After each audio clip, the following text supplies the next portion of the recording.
হিমাচল প্ৰদেশৰ পালামপুৰত জন্ম লাভ কৰা বিক্ৰম বাট্টাই মাত্ৰ ২৪ বছৰ বয়সতে কাৰ্গিল যুদ্ধত অত্যন্ত সাহসেৰে যুঁজ দি শ্বহীদ হৈছিল।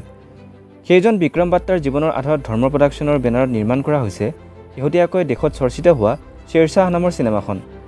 ইতিমধ্যে চিনেমাখনৰ ট্ৰেইলাৰ ইউটিউব আৰু এমাজন প্ৰাইমত মুক্তি পাইছে। চিনেমাখনৰ পৰিচালনাৰ দায়িত্বত আছে পূৰ্বতে তামিল চিনেমাৰ সৈতে জড়িত পৰিচালক বিষ্ণুবৰ্ধন। হিন্দী চিনেমাৰ জগতত পৰিচালকগৰাকীৰ এইটো প্ৰথম খোজ। শ্বেৰশ্বাহ এই নামটো যুদ্ধক্ষেত্ৰত কেপ্টেইন বিক্ৰম বাট্টাৰ ছদ্মনাম। বাট্টাৰ চৰিত্ৰটোত অৰ্থাৎ চিনেমাখনৰ মুখ্য চৰিত্ৰত অভিনয় কৰিছে সিদ্ধাৰ্থ মালহোত্ৰাই।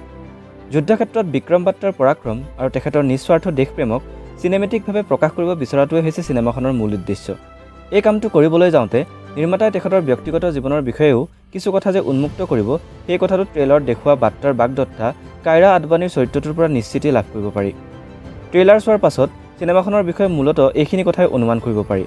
বৰ্তমানলৈকে বলিউডত নিৰ্মাণ হোৱা বিভিন্ন যুদ্ধকেন্দ্ৰিক আৰু সৈন্যবাহিনীৰ সৈতে সম্পৰ্কিত ছবিসমূহত দেশপ্ৰেমক অতিৰঞ্জিতকৈ চিত্ৰিত কৰি যুদ্ধক প্ৰত্যক্ষ বা পৰোক্ষভাৱে প্ৰশংসা কৰিব বিচৰা যেনহে অনুভৱ হয়। ফলত যুদ্ধৰ ফলত সৃষ্টি হোৱা ভয়াৱহ ছবিবোৰ আৰু সমাজ ৰাজনৈতিক অস্থিৰতাৰ ছবিবোৰ প্ৰকাশ নহয়। ট্ৰেইলাৰ চোৱাৰ পাছত শ্বেৰশ্বাহ চিনেমাখনো ইয়াৰ ব্যতিক্ৰম হ'ব পাৰে বুলি ভাবিব পৰা নগ'ল। অৱশ্যে ট্ৰেইলাৰ চাই চিনেমাৰ বিষয়ে কৰা পূৰ্বানুমান সকলো সময়তে শুদ্ধ নহ'বও পাৰে। ট্ৰেইলাৰটোত সংযোজিত আৱহ সংগীত আৰু যুদ্ধৰ দৃশ্যাংশসমূহত পৰিচালকে কিছু কাম কৰিছে বুলি আমি ক'ব পাৰোঁ।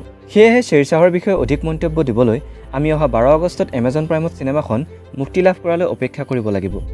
বোলছবি শ্বৰ্টছৰ বাবে আজিৰ ট্ৰেইলাৰ ৰিভিউ লিখিছে ভাৰ্গৱ প্ৰতিম খাৰঘৰীয়াই। পৰৱৰ্তী ভিডিঅ'ত আমি পুনৰ লগ হ'ম আন এক ছবি পৰ্যালোচনাৰ সৈতে।